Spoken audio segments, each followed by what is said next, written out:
girls, welcome back to the Asterisk podcast where I'm your host, April Biondolillo. And today on the show, we have a very special guest. Her name is Brittany. Brittany is the weekend experience pastor at Timberlake Church, as well as a writer and speaker passionate about faith, healing, and transformation. She lives in Redmond, Washington with her husband, Dustin, and their 1-year-old daughter, Remington. I love that name.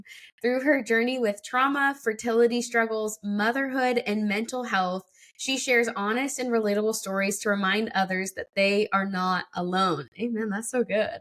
I'm like reading that bio. I'm like, Brittany, let's go. It's so good. Thanks for being on the show today, Brittany. I'm so excited. I can't wait to see what we're going Yes. to talk about. I know. So we've been doing, Brittany and I, we got to do what I call a discovery call. And it's really just to hear her story out. I want to make sure that this is a place where we give it the right platform, that we speak to it accurately. And talking with Brittany on the phone, I was like, wow, you have such a story, such an impact. It's going to be an amazing episode. But yeah, we have a lot of things to cover. I'm excited to dive on in with you. So we're going to start with just kind of learning a little bit more about you, Brittany, and kind of your upbringing. You shared with me you didn't really grow up in the church necessarily. You didn't have that. I've been in the church my whole life. And so I want to dive into just like your beginning story of growing up. You had an atheist dad, a Catholic mom who emphasized a lot of legalism. How did that shape your view of God? Yeah, well, I would say that there were two very different views, obviously. Absolutely. One hand, I viewed God as very absent and just allowing me to experience trauma that I could have never imagined at the age that I was. And then on Mm, the other hand, I viewed God as someone with very high expectations that I could never meet. wow. And so I think at times I had to choose between disbelief and earning my way to God's approval. But my journey has just been really full of unlearning Mm. legalism and discovering freedom in who Jesus really is. Yeah, no, it's so hard. I know when you were sharing, like, it's like two very opposite sides of like, okay, but that just allows, I feel like for you now, knowing like what to speak to, like you have a wide range of people that you can, understand, empathize with and speak to. So you kind of have a little bit of a blended family. You had a dad who was absent and a stepdad who battled alcoholism in the beginning. Really cool story in there too. So you can sneak that in if you want. But how did those experiences influence your understanding of family, marriage, and faith? Yeah. Yeah, I do want to mention my stepdad who did battle with alcoholism is sober, and the Amazing. testimony that he has, I hope and pray one day that he shares it with hundreds of Yeah. people because it's just amazing.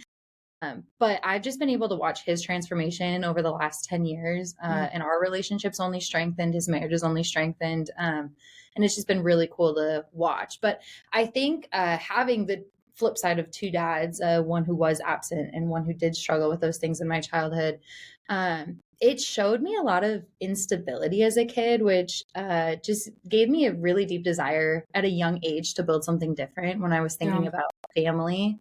And at the same time, I was also very scared of family and marriage and the idea of faith. Like there was a piece of me that was trying to stay away from all of it. And then there was this other side of me that was like, no, I long for something more. Mm. Um, and so I do think that in my faith, I've found the perfect father, which Wow. is so cool and such a redeeming aspect of my life to have uh, trauma from both of my dads, and they Yeah. both know that. But then to have a God who redeems and Yeah. gets to be that constant, loving, and never absent father.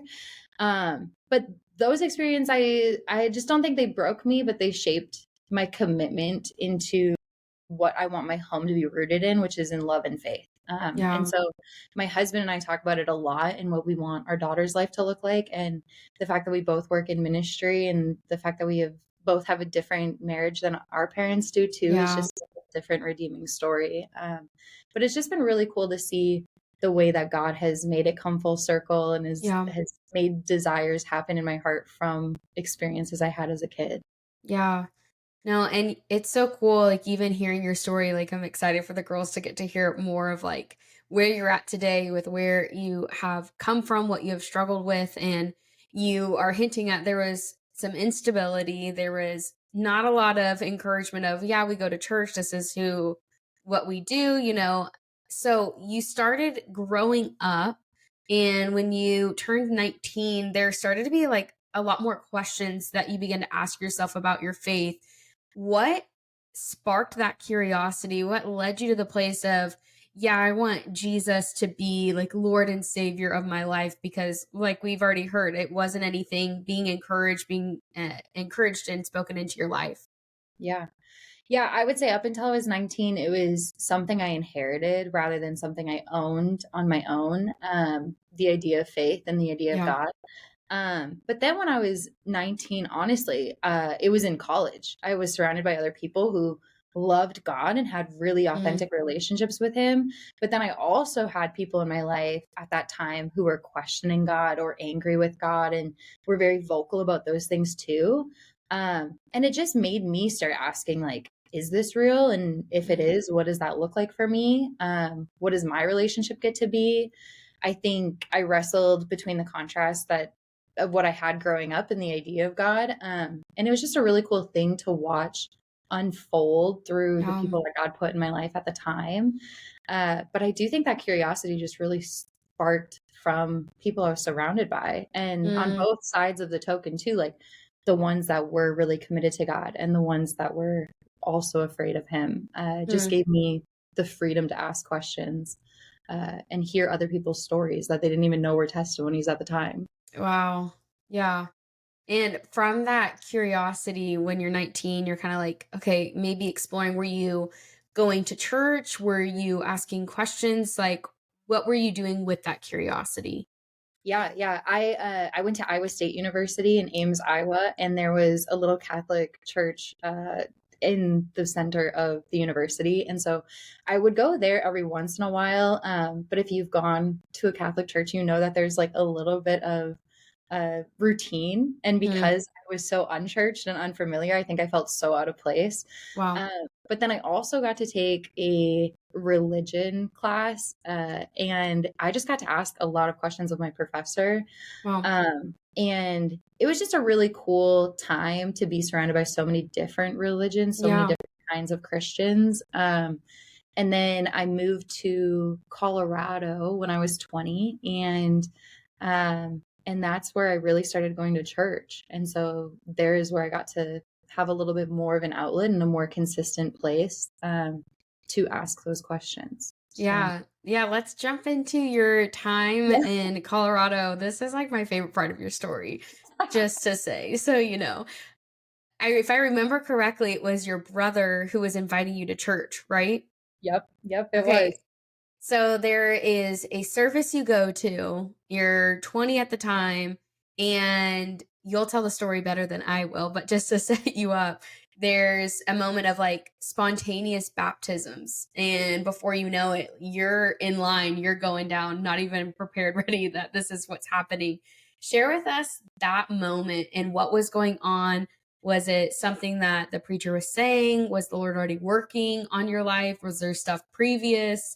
You made a big change that day. Tell us more about that moment. Yeah, I think that particular Sunday that I went, I only really went to church at that time when my youngest brother did ask me to go. It was like the big sister guilt of like, look, your Love it. youngest sibling's going, like you have to go. Yeah. Um, it's like Honest. It's embarrassing to honest. tell him no. And Yeah. so he had asked me to go that day, and I was like, I don't really want to go. And I'm so obviously glad that I did. And there was a Yeah. reason that I felt such heavy conviction to go that particular Sunday. But the lead pastor had been preaching on how Jesus came down to meet us where we are at. So we don't Mm, have to fulfill all of these expectations, which I mentioned earlier is something that I struggled with my whole life. Just with, I think, the legalism side of it, of like feeling as though I had to have all these expectations. I had to be the perfect human to be loved by God. And I think a little bit of it too is like when you have childhood trauma surrounding fathers in particular, I think we can project that sometimes onto our relationship with our yeah. God. And so I think I was feeling a little bit of that as well. When he was preaching, I was like, oh my gosh, this is so healing. Like he's talking about how he's meeting me where I'm at. He's talking about how he's a consistent God, Mm. how he's stable. And those are just things that I really wanted in my life. But basically, from that, he transitioned into talking about what baptisms were and did a countdown for people. He was like, if you want to be baptized today, I'm going to do a countdown. We have clothes for you, we have a Wow. towel for you. Like, do not let that interfere because you didn't plan it. Stand up, and then we'll get this, essentially, we'll get this party started. Wow. I love And it. I found myself after the countdown standing up, and I was shaking. And I can honestly say it was the Holy Spirit that led me, Yeah. because I was not wearing the proper clothing. I was just as shocked as anyone that hears my testimony. Mm. Um, it for sure was not my plan, and it definitely was all of his. Yeah. Okay, so paint a little bit of a picture of where is Brittany at this point in her life of why was this such a big deal? Like, yes, you came with your questions and you were trying to figure it out, but what was the pain? What was the baggage? What was the state of your life where it's like, man, I need something different? Yeah. Yeah, we talked about this a little bit on the phone, but I'm still working on Yeah. accepting the fact that you shouldn't have shame over your story because Yeah. God gave you that story. Amen. And so as I say this, I get nervous every time I talk about it, but I know it's Yeah. for a purpose. I Yes. was struggling and was addicted to cocaine. Yeah. And I had gotten into the wrong group of friends, always drinking, always going out. My family had no idea how bad it was. And that particular Sunday, I was hungover from the party the night before. Mm. And I like that the night before, I just remember thinking to myself, and at the time, seed planted for sure, probably my first memorable prayer was me on the bathroom floor of a frat house being Yeah. like, God, I just like want to have purpose in my life. I just Wow. want there to be more than this for me. Um, and so, yeah, I think that's why it threw everybody off. Everybody that knew me at the time was like, what? How did you go from frat Wow. house to church girl? Like that was, but Yeah. I think it was a really cool moment too, though, because even my friend group at the time, I think was having a lot of questions about faith, was Mm. having a lot of questions about God. And I just felt so adamant, even though I didn't know him, that he can meet us where we're at. Yeah. Um, and so even though I didn't have that personal relationship with Jesus quite yet, I saw the seeds being planted. I saw the passions coming out. I saw the like passion for him coming out. And the defensiveness too that I didn't ever expect to have as somebody who didn't know him very well. Yeah. Uh, but then yeah, I went to church that day and he made me stand up. So I love that. And it's so powerful because when we talk about baptism, it's like our old self is dying and we are saying, okay, God, here I am publicly declaring like you are Lord of my life. The old is gone, the new has come. And that's literally what was happening in your own story, which is so cool because you don't always know as pastors when you're in those moments, like what is exactly going on in a person's life that's led them to that point.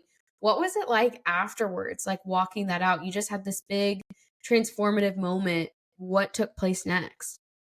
yes, after I had graduated with my bachelor's degree in pre-law and I was getting ready to go to law school. And after being baptized, I told my parents, I was like, I can't go to law school. I can't pursue law. Yeah, I'm going to stay with the same crowd of people. I'm Mm. never going to change. Essentially what you were just saying, like if I'm going to die to my old self, like I can't keep living the life of my Wow. old self. Yeah.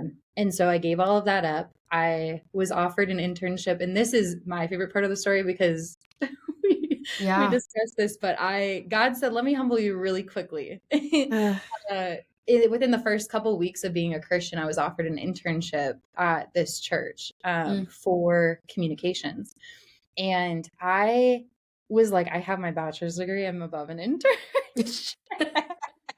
You're like, sorry about it. Yes, and I really was in Wow. denial about it. I was like, "There's no way I'm not gonna do that. I'm not even interested a little bit." And I Mm. think, it was just cool to watch how he used that and how he humbled me, like, genuinely, Yeah. and I know I joke about it, but, like, truly humbled me and made me see that I was supposed to do this and helped me feel Yeah. it too. Like I felt deep conviction thinking about saying no. And so I said yes. Yeah. And I'm so glad I did because I met my husband there and Mm, I found my real calling and I found yeah.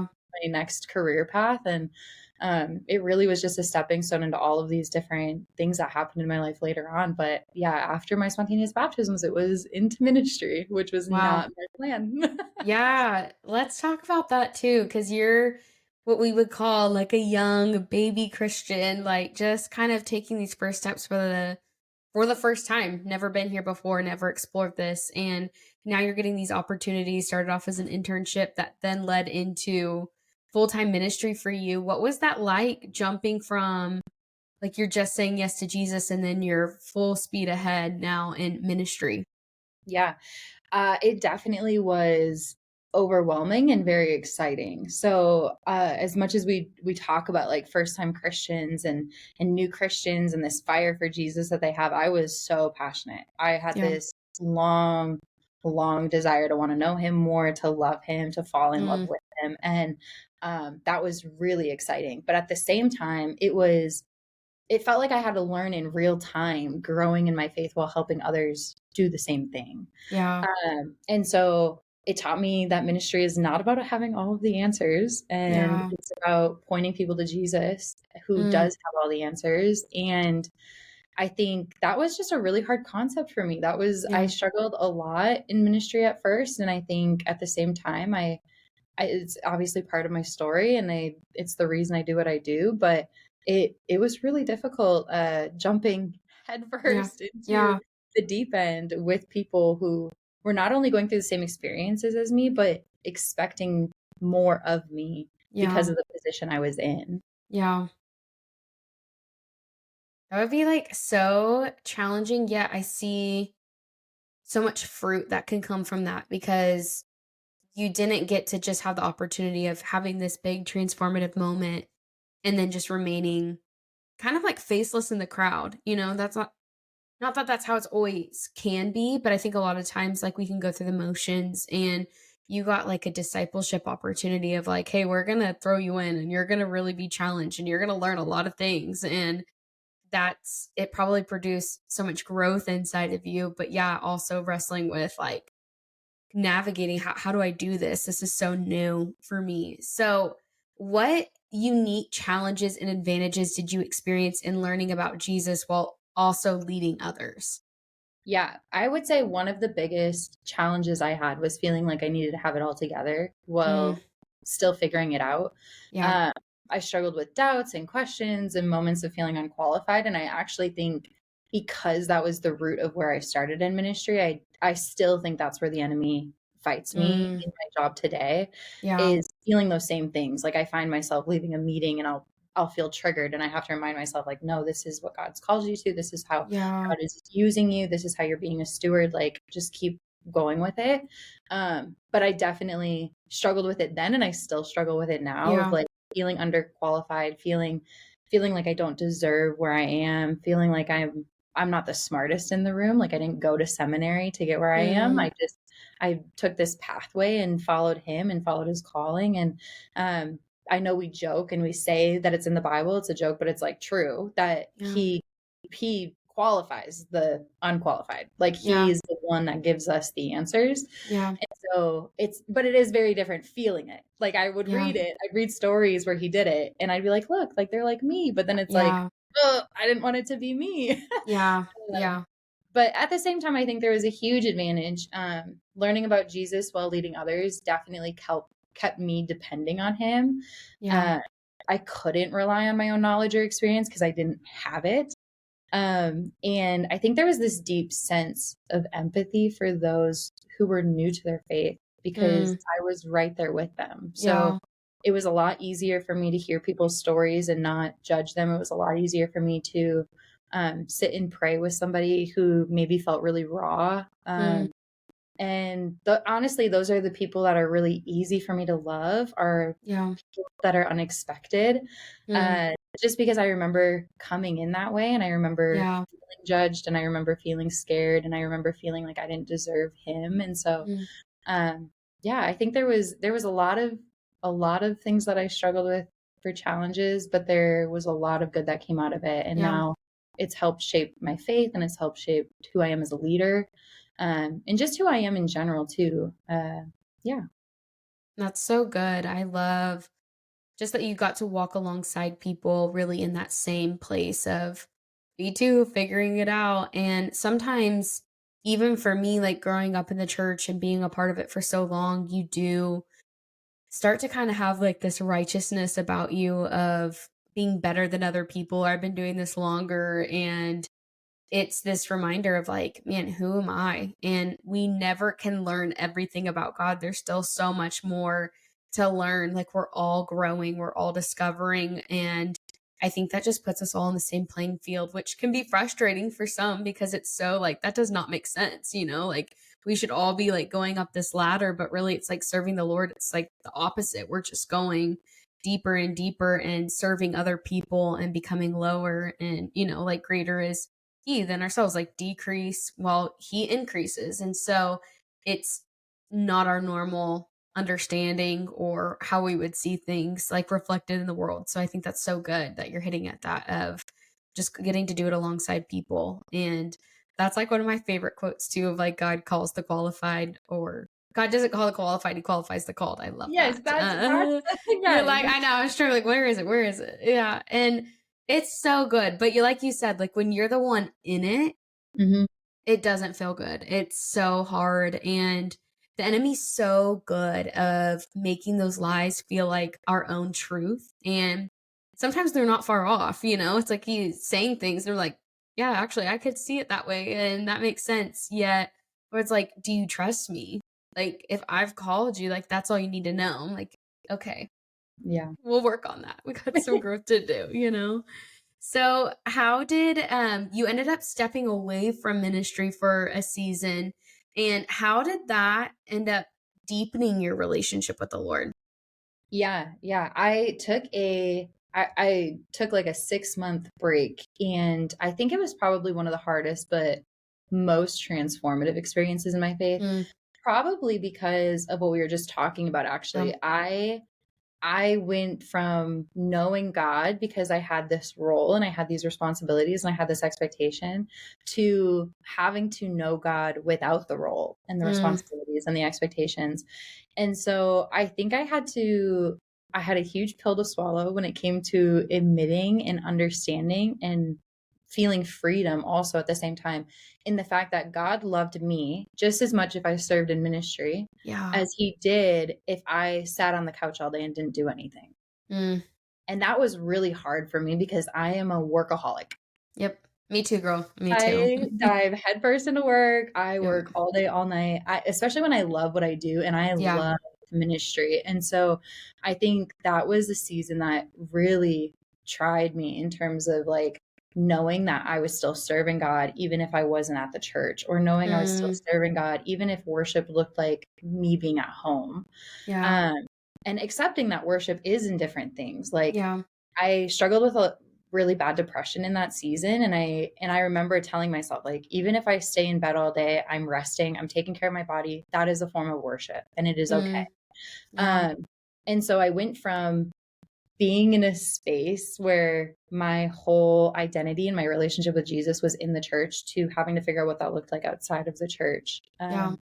And I think when I stepped back in the ministry, I was able to do so from a place of being filled by him first rather Yeah. than trying to pour out consistently. Mm, And so I do see the purpose of that season. And I'm so thankful that that season did happen. But in the middle of that season, I was like, what's my purpose again? I felt all the same feelings I felt before, but yeah. this time I had no coping mechanisms either. I wasn't drinking. Mm, I wasn't doing cocaine. Like yeah.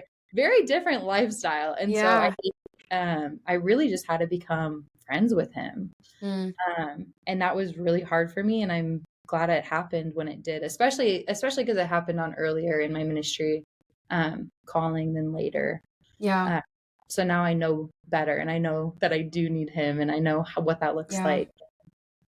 And So important because we can get so caught up in the doing, and we can be doing all of these amazing things for the Lord. It's like, yeah, Jesus, I'm with you all the time. Like, look at what I'm doing. But yet, do we know him, and do we know how to just be? And I think I struggle a lot with that. Like the classic story of like Mary and Martha. I'm like, yeah, I would not be sitting at Jesus' feet. I would be like cooking and cleaning and preparing and making sure everything's set and ordered correctly. And so just that importance of like he's inviting us into this place of I just want to be in a relationship with you. Like I want you to know me, to love me, and that may sometimes look like pouring out and doing all these things, but in other seasons it's just will you just sit with me? Will you just like be present in that way? And I find those moments to be not my natural response and a little bit more uncomfortable. It feels wrong because I'm like, yeah, but I really like I'm gonna do it, but I gotta do something, you know? So I think that's really cool that the Lord took you on that journey to understand that and to know that.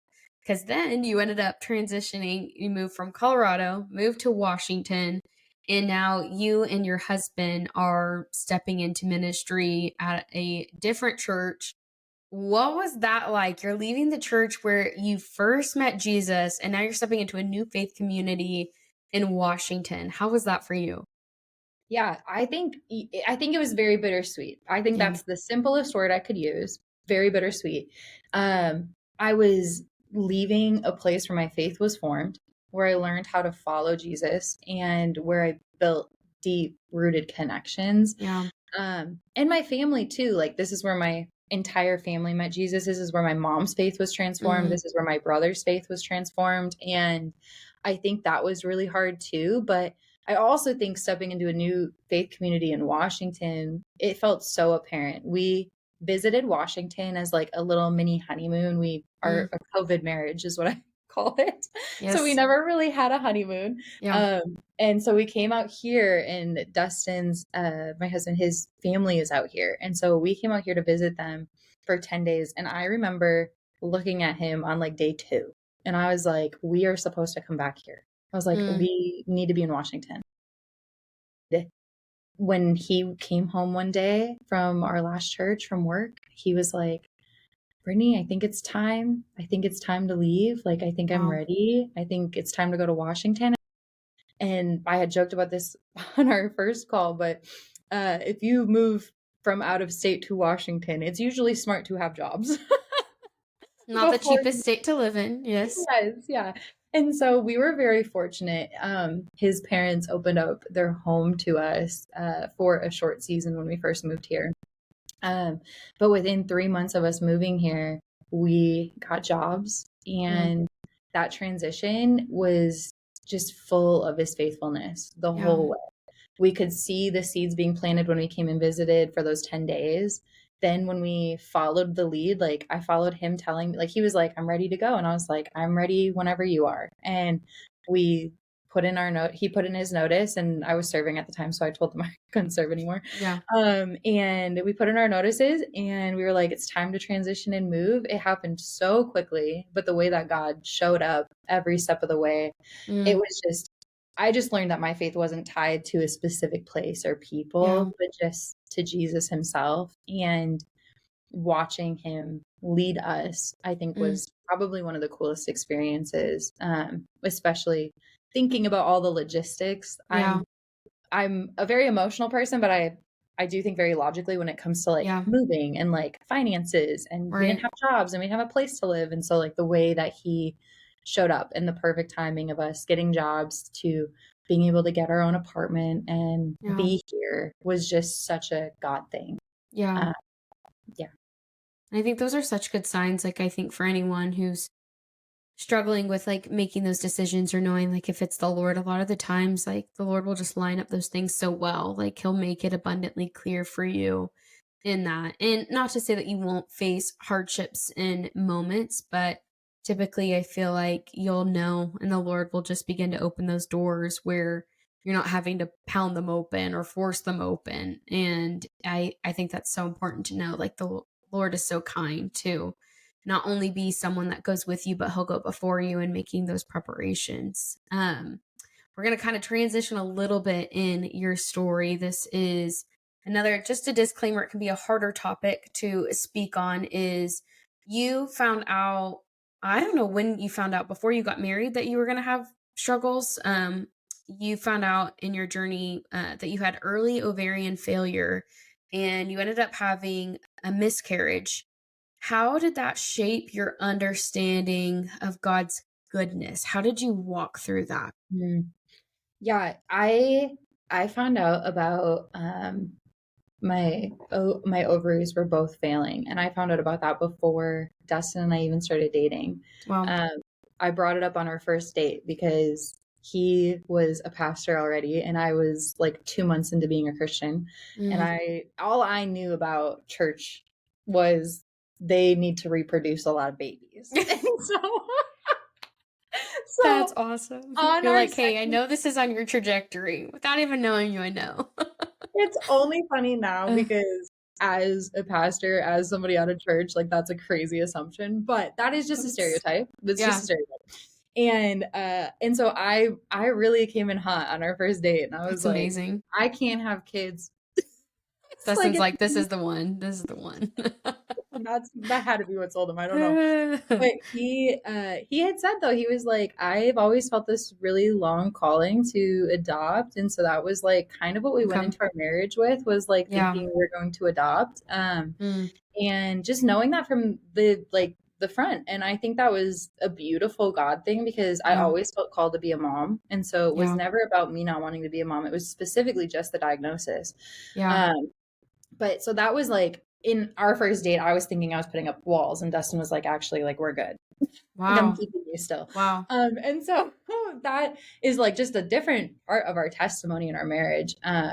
But it came out later on because in our first year of marriage, within actually our first 6 months of being married, we did go through a miscarriage. And that was really hard because there's so many different mixed emotions with it. It Mm, was like obviously grieving the loss and the impact it had on my body, but also like the grief of hope that was yeah. there, of like thinking and seeing that maybe we could have our own baby.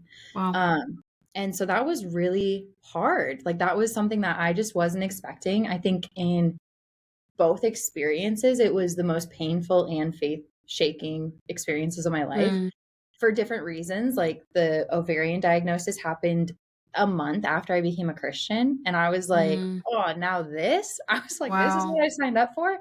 And then the other part with having a miscarriage, I think, was just so faith shaking because it was affecting my marriage. And I was like, Um, I just, to me, getting married was like taking up a cross because of what we were talking about earlier. I wow. was so damaged from my childhood thoughts and views of marriage that Mm, I had shut down the idea of marriage. And so then to get married and go through this right away, I was like, whoa, now this, like I couldn't yeah. fathom what was happening. Yeah. And I think in both seasons I felt significant brokenness, yet I got to encounter his presence in a way I never had before.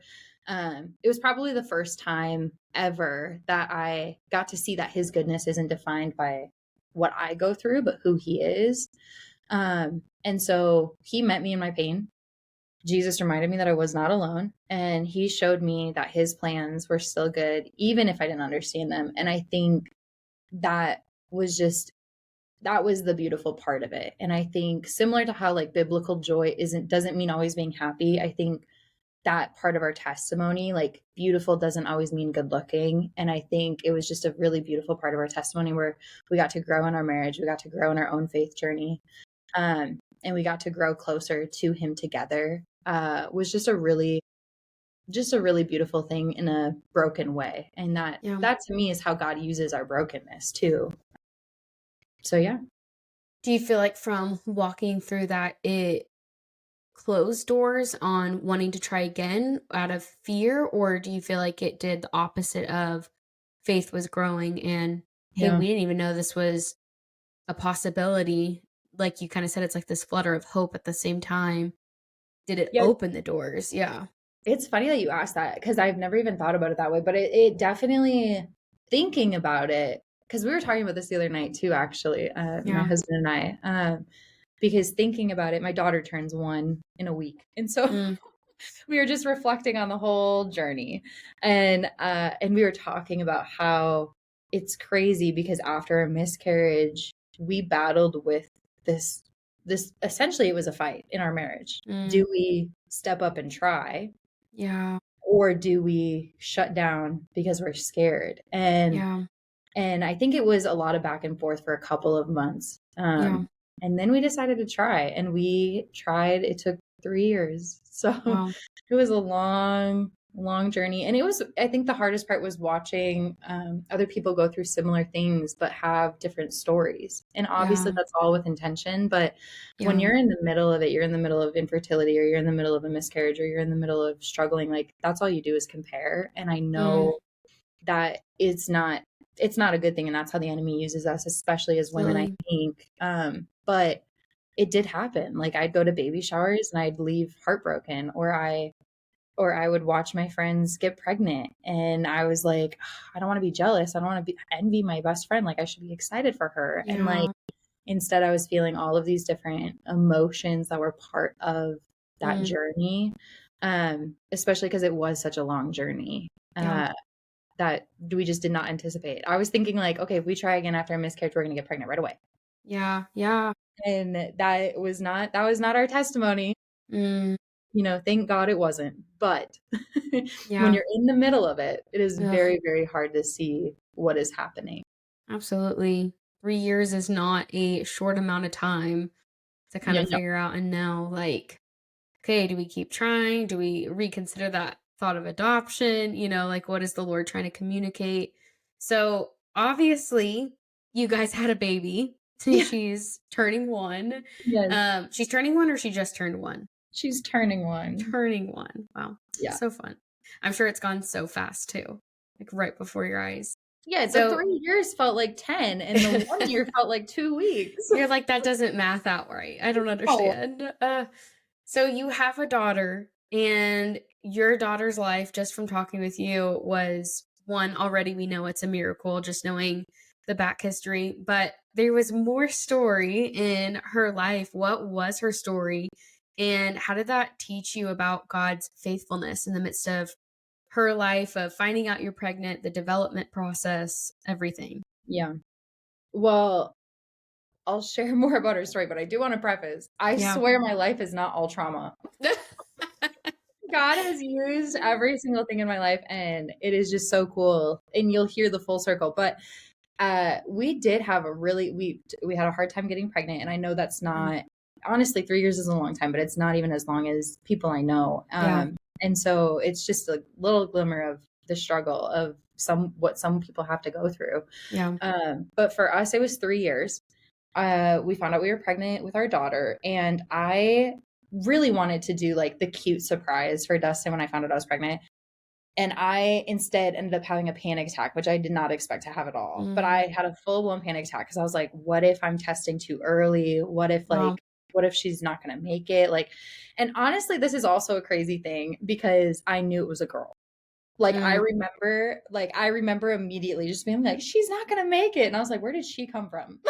wow. Like, Wow. we don't even know that it's a girl yet. And so, anyways, I just kept referring to her maybe as a girl the whole time.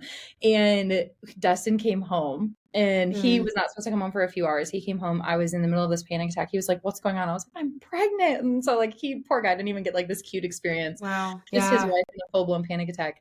Real And life. Real life. yeah, really. Uh, And we got to our first appointment. Everything looked great. And so we were just living on cloud nine. And then because of our story and the doctors knowing we were trying, and because of our former miscarriage, like we were already considered at risk. mm, Um, and so they had pre-set up all of our appointments after they did the first one. So we had an appointment every single week. And it was just to make sure that everything looked good, nothing went wrong. We got to our 20-week appointment, and my daughter had valimentous cord insertion, mm, which happens to 1% of pregnant ladies. And usually it only happens to people who go through IVF or people who have twins. It's like more likely in those circumstances. But there is no cause, there is no cure. It mm. is when the cord of the placenta to the baby detaches on either side. Um, and so our doctors canceled. We went from having a one appointment every week to our 20-week appointment, finding out this diagnosis. Our doctors canceled our appointments for 5 weeks after that. And they were like, we don't know if she'll make it. So in Wow. 5 weeks, we'll check again. but there's nothing we can do in the meantime. So we don't want to like stress you out, have you come in every week and not really know what's going on. Which to me, still as a mom, I don't really understand that. I think I Yeah. still Yeah. like, no, we should have gone every single week. Yeah. But she made it the 5 weeks, Mm. and then we started doing appointments twice a week, every week until she was born. And they took her out early because she stopped growing. And when she came out, the doctors looked at the placenta and they were like, she shouldn't be here. Wow. And I was like, just give me my baby. I was like, please. I just want to see her. Yeah, I was like, Yes. don't say that. And as I was holding her, and my husband actually helped deliver her, and so he got to be the first one to technically hold her. He'd like everybody to know that. Yeah. Um, It's like, but don't forget to mention that. yeah, yeah. But we both agreed that like when we first held her, it was such a tangible reminder of God's incredible faithfulness. Mm. We my daughter is just a living testimony of God's provision. We Wow. didn't understand anything we were going through. We had struggles we obviously had our miscarriage. Then we had struggles to get pregnant again. Then we get pregnant. We have this traumatic pregnancy. We had a pretty traumatic birth. And I just think both of us were like, why does this keep happening to us? Why Yeah. us? But now every time we look at her, it's like this simple reminder that God is always doing something. And I could give a cliche answer and be like, God is always good. And he is. And there's biblical truth to that. But God's goodness doesn't always feel good in the moment. And I think especially everything we went through. And being good to me though just meant he was present and he was stable. Wow. And that made all the difference. And I think coming from the upbringing that I had, where consistency was all I ever wanted and Yeah. desired, I think the way that he used our daughter and the way that he used our journey just Mm. showed that. It was almost like him being like, all of these things are going to happen. And I'm going to be here through the whole thing so that you Wow. know I will never leave. Wow. And that's the faith I hold on to. That's the faithfulness I remind myself of, especially on Yeah. the hard days. Because, like I said, it is easy to say God is always good, and He is. But it is a lot harder when you are in the weeds or you Yeah. are in the fire. And Yeah. we just have to continuously remember that He's there too. And I think that's just a beautiful thing. And that's exactly what He did through our entire journey, was just Mm. continuously show up, even if I didn't want Him there, even if I was angry at him, he was always like, I'm right here and we're doing it together. And so, It's beautiful. I love it. It's like just tied your story with a bow right there. I'm like, wow, could I have done it better? Looking back at your whole story, your whole journey, faithfulness, God being faithful absolutely is a theme. What encouragement, as your final question, this podcast has been so good. What would you encourage other girls that are listening to this? Maybe they resonated with some, with all, with different pieces, but this idea of God being faithful, they're walking through difficult things, hardships, questions about God. How would you encourage to any of those girls listening? yeah, I think I wish there was a tangible tool where I could be Yeah. like, go do this. Right. But I never found that for myself. I Yeah. think the biggest encouragement I can give is to continuously seek out the freedom Mm. that Jesus offers. I Yeah. think the enemy just uses all of these circumstances, all of these situations to be chains in our life and to hold Yeah. us back. And I think God, God's holding the key and he's just waiting for you to look at him and Mm. say, let me unlock it. Let me let you free. Yeah. And that doesn't mean that you're not going to cry. That doesn't mean that you're not going to yell at him. That doesn't mean that you're not going to fight with him. Um, I was just talking in middle school today and I was telling them about John 15:15, where Jesus reminds us that he calls us friends. Mm. I think when we think of a good friendship, we think of raw and honest and Yeah. life giving. And Jesus wants that with us too. And I Yeah. think there is freedom to be found in the raw and honest truth and how you're feeling. And you don't have to come to him with the perfect put Mm. together prayer. You don't have to come to him with the perfect put together self. nothing's too messy for him. And he is just waiting for you to invite him into it. So good. Brittany, you have been such a blessing. Seriously, there's so many incredible things that you brought up throughout this time, just getting to delve into your story. Thank you for your vulnerability, for being real. I know it's going to bless so many other girls as they're listening I mean, that's the whole purpose of starting this podcast is I crave for women that were older than me, women that were walking with me just to be, like you said, raw and authentic, just to tell me like, where have you struggled? How did you lean on the Lord? How did he walk you through that? Because so often in life we go through and everything's fine, everything's good, and we're not really sharing the challenges or the struggles. And that's how we grow. That's how we become who we are, by being honest and real with each other. So thank you for just being obedient with your story, sharing the parts of your story that are even still scary, and the enemy can come and bring a lot of shame. It's going to help set other people free because of what the Holy Spirit has done in you and wants to do through others. Girls, if you enjoyed this episode today, I encourage you share it with your circle of people, share it with a friend. Make sure that you are subscribed, following along. We have so many incredible guests on this season, one's just like Brittany. And so if you like to, again, share it with someone in your life that you know could really benefit from hearing about the faithfulness of God. So girls, we're so glad that you're here, and we will see you again soon.